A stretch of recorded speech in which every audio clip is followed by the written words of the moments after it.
Nagwala ang isang lasing umanong pulis sa Bacolod City at nanutok pa raw ng kapwa niya pulis. Giit ng suspect, pinagbintangan siyang magnanakaw ng ilang pedicab driver sa lugar kaya siya nagalit. Makibalita tayo kay Erwin Nicavera ng GMA Bacolod. Namamaga ang mukha ni Police Inspector Junji Liba. Sinuntok daw siya ng kapwa niya pulis na si PO2 Roberto Presbitero. Ayon kay Liba, inaawat lang niya si Presbitero na nagwala at nakipag-away sa mga pedicab driver sa Bacolod City. Pero siya pa ang napuruhan. Ibla matarong niya sabat, gina siya pa pang sita niya. Ti ano labot niyo na mama. Bisin ko dahil nga kay ga pakato pa kasi no katuan mo kay gatiti kada. Amo to nga nang ang iyang behavior na hindi na makontrol. Konfronta ko sa tani.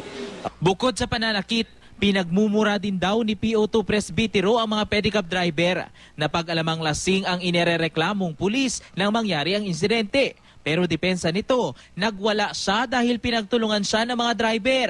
Pinagbintangan din daw siyang magnanakaw ng mga ito, kaya nagalit siya at nagwala. Impulihan ko nila, muwi na kuya, buhay na ko. Dulag ang cellphone ko, panilagan eh.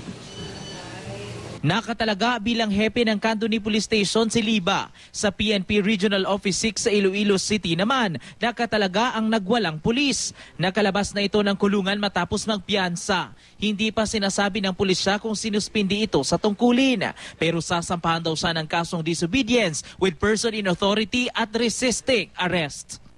Erwin Nicavera, Nagbabalita, Pilipinas.